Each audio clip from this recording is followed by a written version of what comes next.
Volví del viaje con la cabeza llena de cosas buenas. Fueron solo 7 días en la casa de mi hermana, pero me hicieron bien.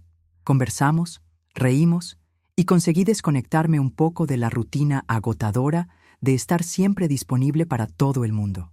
Tomé un taxi desde el aeropuerto directo a casa, ansiosa por poner los pies en mi sofá, prepararme una taza de té de manzanilla y ver a mi nietecita corriendo por la sala. Pero cuando el coche dobló la esquina y se detuvo frente a la casa, recibí un golpe que me dejó sin aliento. Mis maletas estaban todas allí, bien ordenadas, apoyadas en la acera. Encima de la más grande, una hoja doblada, sujeta con cinta adhesiva. En el papel, la letra de mi nuera. Si quieres quedarte, el garaje está disponible. Leí, releí, y mi cerebro no podía aceptar aquello como real. Era como si estuviera en una película mala, pero era mi vida. Me quedé parada allí, inmóvil, sintiendo cómo se me calentaba la cara y me temblaban las piernas. El conductor me miró por el espejo retrovisor con una mezcla de pena y curiosidad, pero yo solo pude murmurar: «Puede irse, gracias». Él se marchó, y yo me quedé allí, sola, frente a la casa que ayudé a construir con Richard, el amor de mi vida. Fueron 35 años viviendo allí, criando a Gregory, plantando ese jardín delantero con mis propias manos. Y ahora, esto, una nota fría, como si yo fuera una huésped incómoda. No llamé a la puerta, no toqué el timbre. Me senté sobre la maleta más pequeña y enfrenté la fachada de la casa como quien intenta reconocer a alguien que antes fue íntimo, pero que ahora es un extraño. La lluvia comenzó fina, y ni me moví. Pasó más de 1 hora antes de que tomara el móvil y llamara a la única persona que se me ocurrió en ese momento: Marta. Marta contestó rápido, con esa voz acogedora de siempre. Intenté disimular, pero bastó que ella preguntara: «¿Estás bien?», para que mi garganta se cerrara. Conté más o menos lo que había pasado, sin entrar en muchos detalles. Ella dijo: «Ven para acá ahora mismo, Audrey, por el amor de Dios», y colgó. Llamé a otro taxi, subí las maletas al coche con la ayuda del conductor y me fui. El camino hasta su casa me pareció más largo de lo que realmente era. Mis pensamientos se agolpaban. ¿Gregory sabía de esto? ¿Lo había permitido? ¿Sería cosa solo de Vanessa? Revivía 1000 momentos tratando de encontrar cuándo dejé de ser madre para convertirme en una carga. Cuando llegué, Marta ya estaba en la puerta, con abrigo, esperándome con los brazos abiertos. Fue ahí, en su abrazo, donde me desmoroné por primera vez. Aquella noche no pude dormir. Me quedé acostada en la habitación de huéspedes, mirando el techo, sintiendo un vacío que nunca había experimentado antes. Era diferente del duelo que sentí cuando Richard se fue. Aquello era como si me hubieran arrancado de mí misma. La casa era más que paredes y muebles, era el último lazo físico con mi vida anterior, con la familia que ayudé a construir, y ahora ya no era bienvenida. Y lo peor, de forma silenciosa, sin gritos, sin discusión, solo fue una nota, un rechazo tan calculado que dolió más que si me hubieran insultado. Pensé en los nietos, en Emma, en cuánto me esforcé por estar presente, por ser útil. Y allí, en aquel colchón extraño, me di cuenta de que para ellos yo era completamente prescindible, como si fuera un mueble antiguo que estorba en la decoración. Al día siguiente me desperté temprano, sin despertador, con la cabeza a 1000. Marta me preparó café, pero apenas pude tragar algo.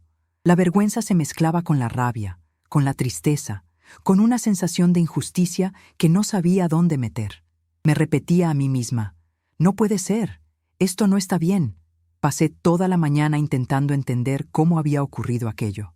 Cómo yo, que aún pagaba la hipoteca de la casa, en secreto, para no cargarle con eso a Gregory, había sido expulsada como si fuera una intrusa. Fue allí, sentada en la veranda de Marta, que me di cuenta de algo.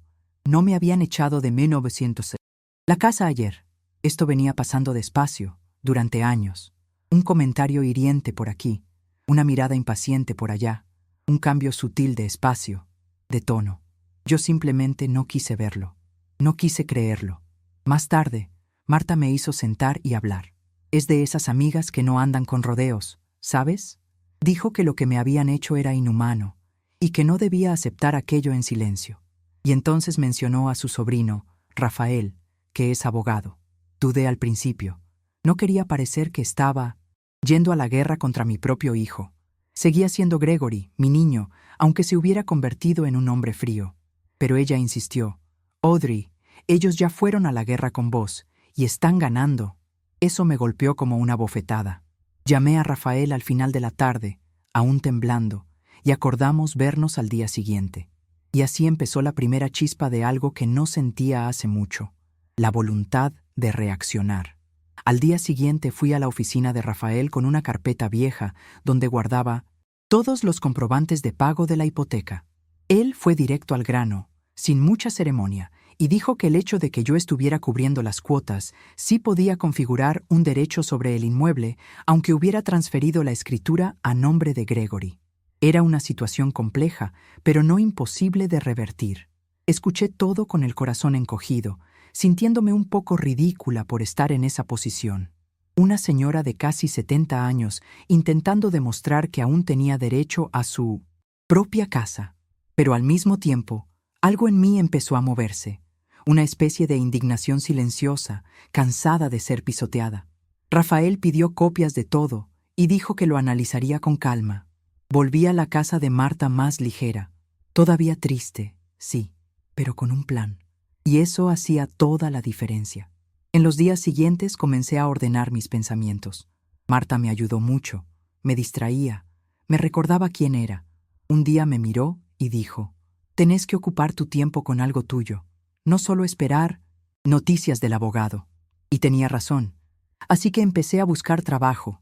Nada grandioso, solo algo que me hiciera salir de casa, que me recordara que aún servía para algo. Después de algunas llamadas e indicaciones, conseguí un empleo de medio tiempo como mesera en un café de la zona. El dueño era un señor viudo también, que se solidarizó con mi situación y accedió a darme una oportunidad. Fue raro al principio, lo confieso. Estar del otro lado, atendiendo mesas, recibiendo las miradas apresuradas de gente que ni imagina quién sos. Pero también fue liberador. Por primera vez en mucho tiempo me sentía dueña de mí misma. Empecé a tomarle cariño a la rutina del café. Las mañanas eran movidas, el olor a pan fresco y café colado me hacía bien. Las otras empleadas me recibieron con respeto y nadie me trataba de vieja ni de pobrecita. Yo era solo una más allí, y eso fue importante. Al principio me temblaban las manos para tomar los pedidos. Me equivocaba con el vuelto, se me olvidaban cosas. Pero fui agarrándole el tiro, y el dueño, don Antonio, siempre decía: «Está todo bien, Audrey, estás aprendiendo». Eso me daba una fuerza silenciosa. Volver a la casa de Marta después de un turno agotador me hacía sentir útil. De pronto, ya no era la abuela disponible las 24 horas del día, ni la madre olvidada en un rincón. Era alguien con rutina, con propósito, aunque pequeño. Y eso empezó a cambiar la forma en que me veía. Mientras tanto, Rafael siguió con su parte. Un día me llamó diciendo que los comprobantes y los extractos bancarios tenían más peso del que él imaginaba, que la constancia de los pagos durante tantos años, aunque sin contrato formal, podía usarse para exigir mis derechos. Eso me conmovió. Empecé a entender que mi generosidad había sido usada en mi contra, y que lo mínimo que podía hacer era recuperar lo que aún era posible. Fue esa misma semana que tomé una decisión. Si yo era quien pagaba la casa, entonces yo era quien decidía qué hacer con ella. Y fue ahí que, con toda la calma del mundo, mandé un correo a Gregory. Corto, directo. Decía que, a partir de ese mes, solo continuaría pagando la hipoteca si ellos me vendían la casa de vuelta al valor restante de la deuda. Sin negociación, sin charla inútil. Me quedé mirando la pantalla del celular un buen rato después de pulsar enviar. Manos sudorosas, corazón acelerado, sensación de estar haciendo algo impensable, pero también una paz extraña, como si, por fin, me hubiera puesto de pie después de mucho tiempo arrastrándome emocionalmente. No tardó mucho en responder Gregory. Un mensaje seco, casi protocolar. Lo vamos a pensar y te damos respuesta. Ninguna pregunta sobre si estaba bien, ningún intento de entender lo que pasaba. Era como negociar con un desconocido.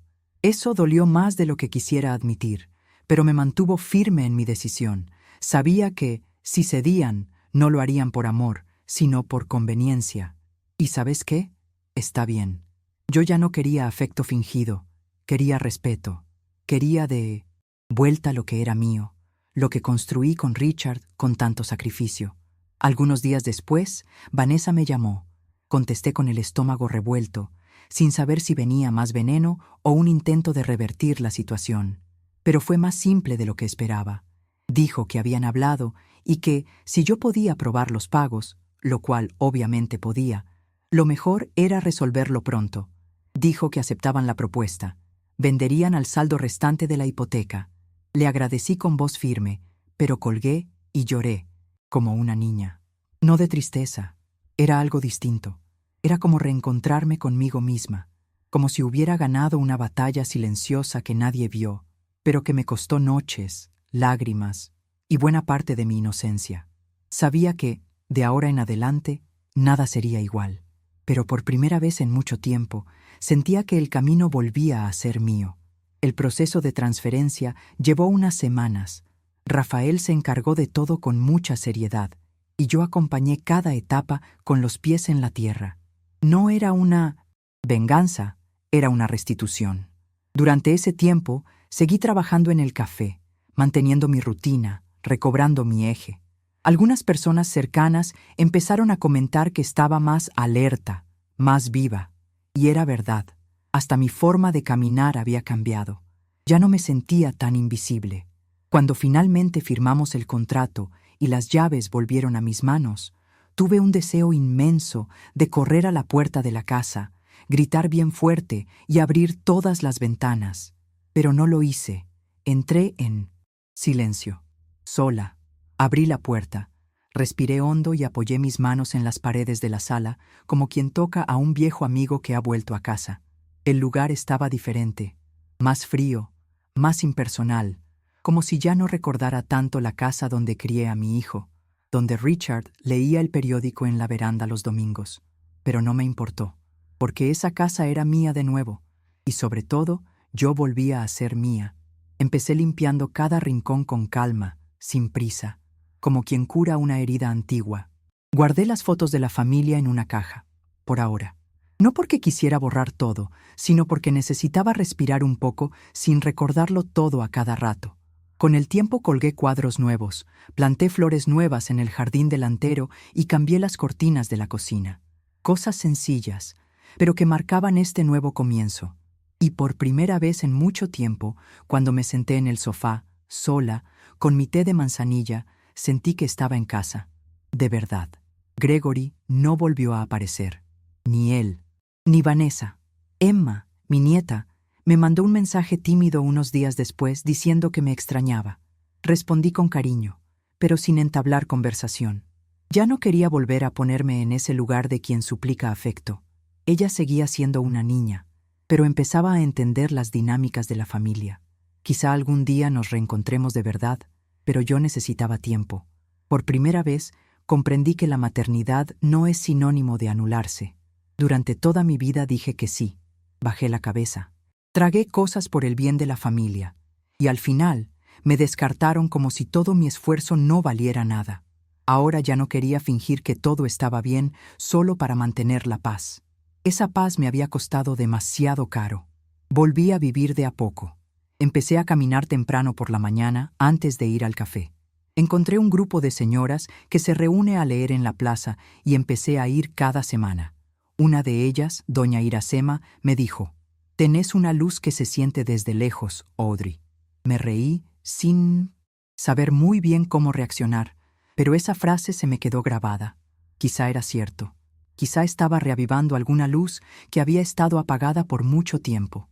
Lo curioso es que no era solo sobre la casa, era sobre mí, sobre mirarme en el espejo y reconocer a esa mujer. Las arrugas, las marcas del tiempo, todo tenía sentido ahora. Había atravesado una tormenta y seguía de pie. Y eso, para mí, ya era una victoria enorme. Hubo un día en especial que me marcó profundamente. Estaba limpiando el armario de Gregory, su antiguo cuarto que había quedado igual durante años. Encontré una caja con cuadernos de la escuela, cartas antiguas y un dibujo que él hizo de pequeño. Yo, él y Richard en un picnic. En ese entonces, él tendría unos 7 años. Eso me hizo estallar. Me senté en el suelo con la caja en el regazo y lloré, no solo de tristeza, sino de nostalgia del tiempo en que éramos solo nosotros tres, y todo parecía más sencillo. Fue ahí que comprendí que, aun con todo lo ocurrido, mi amor por él no había desaparecido, solo había cambiado de forma. Ahora es un amor que respeta la distancia, un amor que sabe doler en silencio, pero que también sabe protegerse y, sobre todo, sabe priorizarse. Después de ese día, dejé de esperar que él cambiara de opinión. Dejé de fantasear con reuniones o disculpas sinceras. Eso solo me retenía. Necesitaba seguir adelante. Continué invirtiendo en el café, en las nuevas amistades, en los pequeños placeres del día a día. Incluso aprendí a cuidarme mejor. Volví a teñirme el cabello. Me compré ropa nueva. Me permití gustarme de nuevo lo que veía en el espejo. Y fueron esas pequeñas acciones las que me fueron reconstruyendo, sin hacer alaraca, sin anunciar nada a nadie, solo viviendo, un día tras otro. Y me di cuenta de que no era tarde, que todavía había tiempo para elegirme, para ponerme en el centro de mi propia vida, sin culpa. Una tarde, saliendo del trabajo, paré en un negocio de la esquina para comprar frutas y terminé encontrándome con la madre de Vanessa. Me miró con cierta incomodidad, sin saber si debía saludarme o fingir que no me veía, pero yo le dije, «Buenas tardes», educadamente, y seguí. Cuando ya estaba en la caja, ella se acercó y dijo en voz baja, «Audrey, lamento mucho lo que pasó. No te lo merecías». Solo respondí con un «gracias» y me fui con el corazón acelerado. Fue raro, porque, por un lado, era bueno que alguien reconociera la injusticia, pero por otro, ¿de qué servía si nadie se atrevió a defenderme en el momento adecuado? Pensé en eso todo el camino de regreso a casa. ¿Cómo tantas cosas podrían haber sido diferentes si una sola persona me hubiera defendido? Me hubiera mirado con respeto. Me hubiera escuchado antes de que la situación llegara tan lejos. Esa noche me senté en la veranda de enfrente con una copa de vino. Miré el jardín, que empezaba a florecer de nuevo, y sentí un orgullo silencioso. Eso era más que césped y flores. Era símbolo de renacimiento, de presencia. Hacía tiempo que no... Sentía un sentido de pertenencia genuino. Y fue allí, sola, sin que nadie me aplaudiera, que entendí que este nuevo ciclo no necesitaba público. Era sobre mí, sobre vivir con dignidad, sobre no suplicar más el amor de nadie. Pensé en todas las mujeres que pasan por esto y no tienen a dónde ir, que son silenciadas, descartadas, invisibilizadas dentro de sus propias casas. Y decidí, en ese instante, que si mi historia podía servirle a alguien, debía ser contada. Porque ser fuerte no es no caerse, nunca. Es levantarse cuando nadie está mirando y seguir adelante aunque el corazón esté herido. Fue entonces cuando empecé a escribir mi relato, primero en un cuaderno viejo, de tapa dura, que usaba para hacer listas de compras. Luego lo pasé a la computadora, organizando los recuerdos con cuidado, pero sin maquillar nada. Quería que quien lo leyera supiera exactamente cómo es pasar por algo así, sin adornos. Solo la realidad cruda de una mujer que dio todo y al final tuvo que reaprender a valorarse. No escribí para impresionar a nadie ni para provocar indignación. Escribí para liberar ese peso y tal vez para que otras Audreys allá afuera se den cuenta de que aún pueden cambiar de rumbo. Porque durante mucho tiempo creí que mi vida ya había pasado, que mi papel era esperar, ayudar, callarme. Y hoy veo cuánto me ha hecho mal eso. Nadie merece vivir solo para ser útil a los demás. Una cosa curiosa que noté en este proceso es cómo uno se acostumbra a la idea de que una madre debe soportar todo, soportar el desprecio, la ausencia, la grosería. Y si uno se queja, dicen que es un drama, pero no lo es. Es un dolor real, es cansancio acumulado. Y yo viví eso durante años. Siempre ponía a Gregory en primer lugar. Si él necesitaba algo, se lo daba. Si cometía un error, lo pasaba por alto. Todo por el bien de la familia. Pero llega un momento en que el cuerpo pasa factura, el alma se cierra, el corazón se cansa, y entonces uno debe elegir, seguir fingiendo que todo está bien, o decidir hacer algo por uno mismo. Yo elegí la segunda opción. Y, aún con miedo, aún sin saber qué vendría después, fue la mejor elección que hice. Un tiempo después de recuperar la casa, recibí una carta sencilla, escrita a mano. Era de Gregory. No pedía disculpas. Solo decía que esperaba que yo estuviera bien y que sabía que la situación se había salido de control. También decía que estaba confundido, que las cosas entre él y Vanessa estaban tensas y que quizá no había tomado las mejores decisiones. Leí la carta unas 3 veces. No lloré, no sentí rabia, pero tampoco tuve ganas de responder. Aquello parecía más un gesto para aliviar su propia culpa que un verdadero arrepentimiento. Guardé la carta en un cajón y seguí con mi vida, porque en ese punto ya había comprendido que algunos dolores no se resuelven con palabras, solo con distancia y respeto. Por cierto, fue en esa época cuando comencé a reconectarme con Richard de una forma diferente. No espiritualmente, no en un sentido místico, sino en la memoria misma. Volví a escuchar las canciones que a él le gustaban. Saqué del armario el abrigo de lana que usaba en los inviernos fríos e incluso rehice la receta de ese bizcocho de naranja que tanto adoraba. Sentí nostalgia, claro, una nostalgia que apretaba de vez en cuando, pero que llegaba más ligera, sin desesperación, porque ahora me estaba cuidando de la manera en que él hubiera querido que lo hiciera. Y eso, de cierta forma, me hacía sentir menos sola.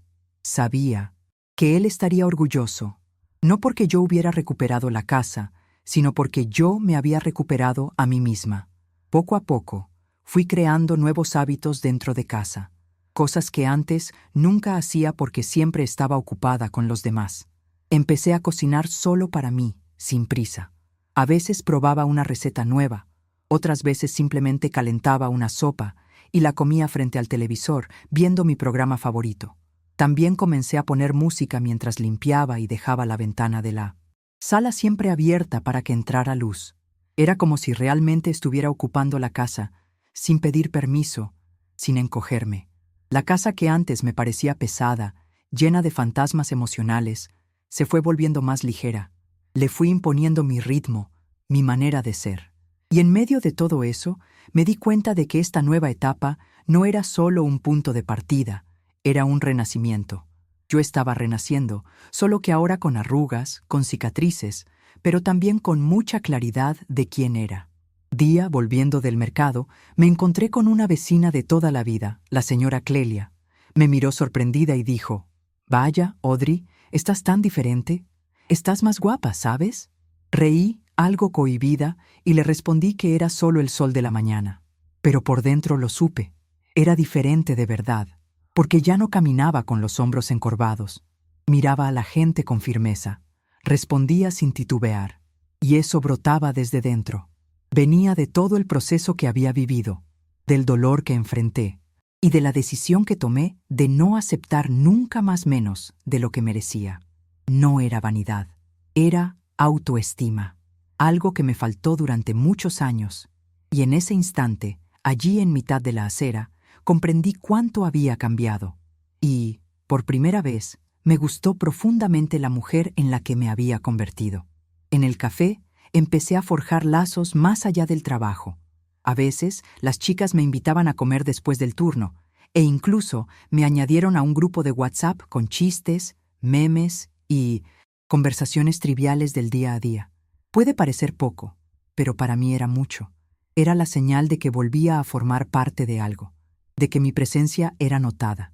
Un día, una de las más jóvenes, Carol, me dijo: «Audrey, pareces mi abuela, pero con alma de 30». Reí a carcajadas. Luego me quedé pensando. Quizá era eso mismo.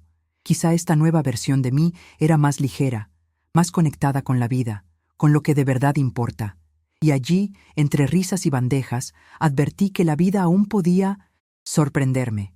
No con grandes cosas, sino con gestos sencillos que calientan el pecho. También retomé la escritura, no solo sobre lo que viví, sino sobre lo que sentía en el presente. Textos cortos, desahogos, cosas que quizá nunca leyera nadie más que yo, pero me hacían bien. Era como hablarme a mí misma de manera más honesta. Una noche escribí una carta para Gregory, pero no la envié. En ella contaba todo lo que había guardado durante años. Cuánto me dolió ser dejada de lado, cuánto esperé un reconocimiento que nunca llegó. Y al final de la carta decía que, pese a todo, deseaba que él encontrara su propia paz, que tuviera el coraje de revisar las decisiones que tomó, y que, cuando Emma fuera mayor, deseara que supiera la verdad, que su abuela no se fue, sino que la echaron, pero aún así decidió comenzar de nuevo con dignidad. Un sábado por la mañana estaba barriendo la acera cuando vi detenerse un coche al otro lado de la calle. Era Gregory. Permaneció unos segundos en el interior, mirándome, y luego arrancó sin bajarse. Mi corazón se aceleró, lo confieso. Fue extraño verlo allí, tan cerca y tan lejos a la vez. Por un momento pensé que saldría. Vendría a hablar conmigo, tal vez a pedir disculpas o al menos a preguntar cómo estaba. Pero no, simplemente se fue. ¿Y sabes qué es curioso? Eso no me destruyó. Me entristeció, claro, pero no me derrumbó, porque ya no era aquella mujer que ansiaba ser validada por él. Era alguien que había aprendido, con mucho dolor, a dejar de humillarse por amor. Y verlo marcharse de esa manera me mostró que la herida estaba cicatrizando. Ya no sangraba. A partir de entonces, comencé a mirar al pasado con más calma. Empecé a aceptar que algunas cosas no iban a cambiar, que quizá Gregory nunca volviera a buscarme de verdad, que quizá nunca recuperara el lugar que tenía en su vida como antes. Y está bien, porque ahora yo tenía un lugar en mi propia vida, un lugar que construí yo misma, con fuerza, con coraje y con decisiones que, por difíciles que fueran, me dieron paz. Y al fin y al cabo, eso era lo que más deseaba: paz. No aquella paz que proviene de complacer a los demás, sino la que proviene de saber que has sido fiel a ti misma, que no permitiste que nadie pisotease tu esencia. Y con ese pensamiento fui reorganizando todo, por dentro y por fuera, como quien limpia una casa antigua y decide que, a partir de entonces, nada volverá a ser como antes, y que esto no es el fin, solo es un nuevo comienzo. Hubo un domingo por las 102, tarde en que Marta me hizo una visita. Nos sentamos en la veranda, tomamos café con bizcocho de maíz y pasamos un buen rato recordando la vida. Ella me miró con esa sonrisa sosegada y dijo: «No tienes idea de la mujer que eres, Audrey. Te admiro tanto». Eso me emocionó de una forma inesperada, porque uno pasa tanto tiempo tratando de ser fuerte que a veces olvida todo lo que ha superado. Y oír eso de alguien que vio de cerca todo mi proceso fue como recibir un abrazo silencioso del universo. Marta fue mi pilar cuando todo se derrumbó. Y allí, en esa tarde sencilla, comprendí que uno no necesita a muchos, sino a quien esté dispuesto a quedarse. Y ella se quedó, sin alaracas, sin promesas vacías. Simplemente estuvo, como verdadera amiga. Cuando se fue, entré en casa y eché un vistazo alrededor. Todo estaba ordenado a mi manera, con mi estilo. La pared de la sala, antes beige, ahora tenía un tono azul clarito que me aportaba una paz enorme. Los cojines de colores en el sofá, la mesita, con libros apilados, la vela aromática en el rincón, todo hablaba de mí. Y me di cuenta de que era la primera vez en décadas que tenía un espacio que reflejaba solo mi voluntad. No la de Gregory, ni la de Richard, ni la de nadie. Era mi hogar, mi elección, mi paz. Me quedé ahí de pie, absorbiendo el momento. Y de pronto me vino a la mente una frase: «Volviste a ti». Puede sonar tonto, pero me estremeció, porque era verdad. Había regresado, y no pensaba volver a abandonarme. Varias semanas después recibí una llamada inesperada. Era la escuela de Emma. Querían saber si podía ir a recogerla porque sus padres estaban atrapados en el tráfico y no llegarían a tiempo. Guardé silencio unos segundos, sorprendida, y luego contesté que sí. Fui a buscarla. Cuando llegué, salió corriendo hacia mí con su mirada dulce de siempre y me abrazó con fuerza. No hablamos de lo que había pasado entre ella y sus padres. Simplemente caminamos de la mano hasta mi casa. Preparé un tentempié, charlamos de cosas sencillas. Me mostró un dibujo que había hecho en clase. Era el retrato de una señora de cabello blanco sosteniendo una flor. «Eres tú, abuela», dijo. Eso me conmovió por dentro, pero mantuve la compostura, porque pese a todo, aún había amor allí. Y quizá, con el tiempo, ella lo comprendiera mejor. Cuando Vanessa llegó a buscarla, fue educada pero breve. Agradeció, explicó que había sido una emergencia y se marchó. Cerré la puerta despacio y me quedé mirando el vacío de la sala unos minutos. No sabía si aquello era un verdadero nuevo comienzo o simplemente una coincidencia, pero tampoco intenté adivinarlo. Aprendí a no crear expectativas donde ya hubo demasiadas decepciones. Si Emma vuelve, será bienvenida. Si no vuelve, también estará bien, porque hoy sé que no soy menos abuela por la distancia, ni menos mujer por la exclusión. Existo, tengo valor, y nadie más me convencerá de lo contrario, ni siquiera quien un día llevó mi apellido o nació de mi vientre. Esa certeza es mía ahora, y nadie me la quita.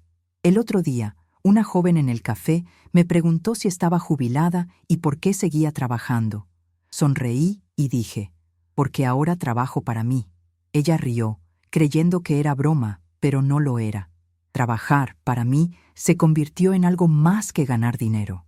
Se convirtió en una forma de existir, de estar en movimiento, de ocupar un espacio en el mundo que antes creía que ya no me pertenecía. No es por estatus, ni por demostrar nada a nadie. Es por levantarme temprano, ponerme el uniforme y saber que soy necesaria allí, no como madre, no como abuela, sino como Audrey. Y eso, por sí solo, ya vale la pena. ¿Y sabes qué más? Fue este café, estas rutinas sencillas, lo que me salvó de ahogarme en el resentimiento. La vida no me dio lujo, pero me dio dignidad, y la abracé con todas mis fuerzas. Con el tiempo me di cuenta de que muchas mujeres se me acercaban con historias similares. Viudas, madres olvidadas, abuelas silenciadas, todas con esa misma expresión de ¿será que solo yo paso por esto? Empecé a escuchar esas historias con atención, y sin quererlo me convertí en un punto de apoyo. Una de las chicas incluso me dijo, Audrey, deberías escribir un libro. Reí, por supuesto, pero me quedé pensando, ¿y si mi historia realmente pudiera ayudar a alguien? No para ser un ejemplo, sino para demostrar que se puede salir del fondo del pozo incluso después de los 60, incluso después de ser traicionada por quien más amaste, porque hay mucha gente ahí, fuera creyendo que todo terminó, y no terminó. Mientras respiramos y seguimos creyendo, hay camino por delante. Un día, escribiendo en mi cuaderno, pensé en cómo todo habría sido distinto si hubiese puesto límites antes, si hubiera dicho no más veces, si hubiese dejado de hacerme la salvadora todo el tiempo. Pero ya no sirve de nada culparse. Hacemos lo que podemos con lo que tenemos, con lo que sabemos, y con el miedo de perder lo que amamos. Y yo amé demasiado, solo que ahora entiendo que el amor que nos destruye no es amor, es dependencia, es miedo disfrazado de cariño. Y cuando uno se aleja de eso, la vida empieza a adquirir otros colores. Ya no los colores de las expectativas de los demás, sino los que uno elige pintar. Hoy mis colores son más suaves. Ya no necesito demostrar que soy buena madre, buena mujer, buena en nada. Basta con ser yo, con mis límites, mis cansancios y también mis deseos. El otro día, Marta me invitó a pasar un fin de semana con ella en la playa. Casi dije que no por impulso, pero me detuve y pensé, ¿por qué no? Hice mi pequeña maleta, dejé la casa en orden y me fui. Sentarme en la arena, sentir el viento en el rostro, contemplar el mar sin prisa, todo eso supo distinto. Fue como respirar con más ligereza. El segundo día escribí en mi cuaderno, estoy viva, y me emocioné, porque no era solo un registro, era una constatación. Después de todo, allí estaba yo, completa. Más curtida, sí, pero también más consciente. Me di cuenta de que, aun cuando el mundo se viene abajo, siempre hay una oportunidad para comenzar de nuevo. Y eso no tiene edad. El reestreno es para quien tiene coraje, sin importar si tiene 20 o 70 años. Cuando regresé de la playa, abrí la puerta de casa y sentí algo diferente. No era solo el olor del lugar, ni el orden. Era una sensación de pertenencia tan fuerte que me detuvo en el pasillo, con el bolso en la mano. Por primera vez, ese espacio no era una prisión ni un depósito de malos recuerdos. Era mío, con todo, lo que eso implica. Me senté en el sofá, puse mi té a calentar y abrí el cuaderno de nuevo. Escribí sobre el viaje, sobre el mar, sobre lo bueno que es tener amigas que te sostienen la mano cuando el suelo desaparece. Y luego escribí una frase que nunca antes me había atrevido. Me perdono. Me perdono por aceptar migajas, por callarme, por tardar tanto en reaccionar. Pero sobre todo, me perdono por haber creído que ser amada significaba renunciar a mí misma.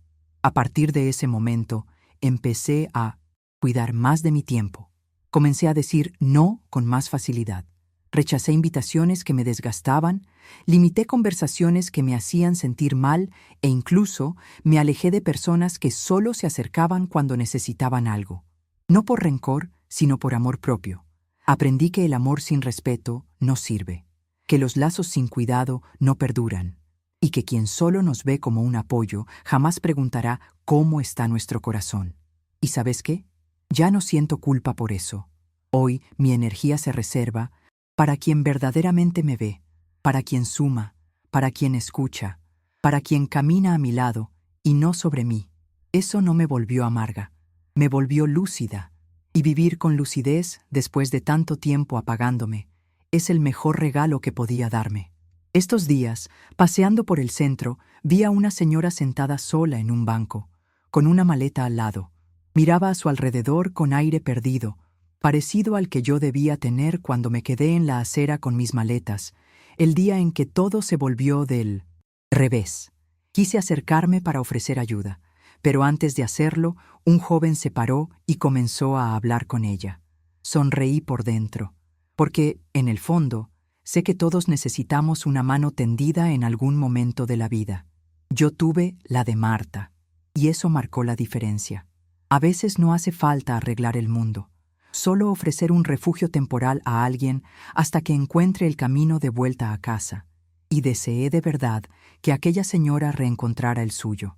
Al volver a casa aquel día, pensé en cómo yo misma reencontré el mío, no solo en el sentido literal de la casa física, sino de todo lo que representa. Recuperé mi fuerza, mi voz, mi espacio, y pese a todo el dolor del camino, hoy me siento agradecida, porque fue precisamente la caída lo que me hizo levantar de otra manera.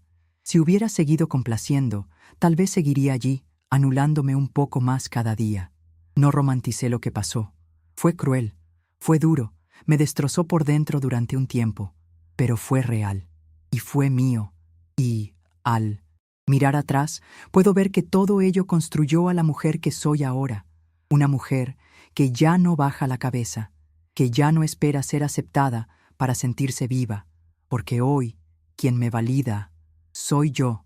Hoy en día, todavía hay momentos en que la nostalgia aprieta. Por Richard, por el pequeño Gregory, incluso por las versiones antiguas de mí misma. No fingiré que ya no duele. Duele, sí, pero es un dolor que no paraliza.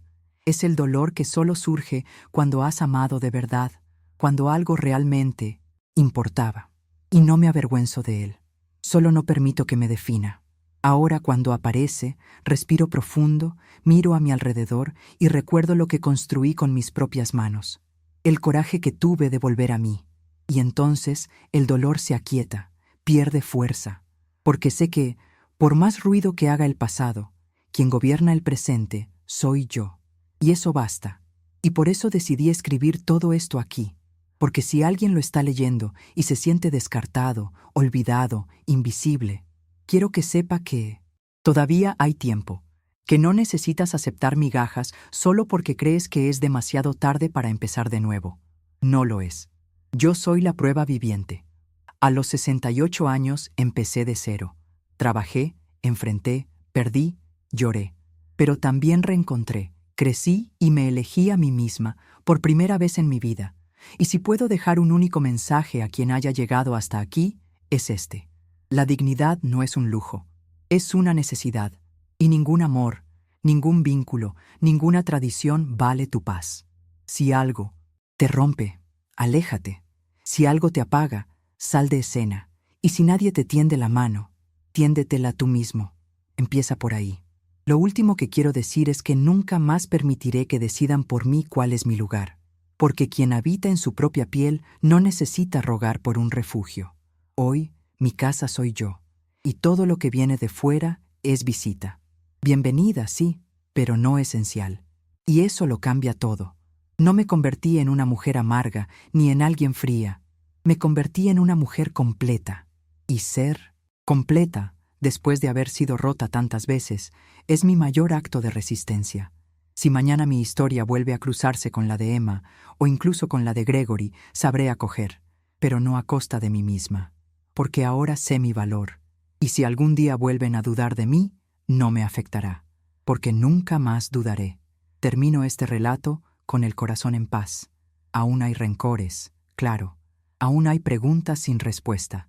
Pero también hay mucha luz, mucha paz, mucha verdad. Si has llegado hasta aquí, gracias por escucharme. No deseo que nadie pase por lo que yo pasé, pero si llega a pasar, que encuentre dentro de sí la fuerza para levantarse. No te acomodes en el sótano de la vida de nadie. No eres un peso, no eres un sobrante. Eres historia, eres presencia, eres vida. Y mereces ocupar un lugar completo, no un rinconcito de garaje. Soy Audrey Wilson, tengo 68 años, y volví a mí.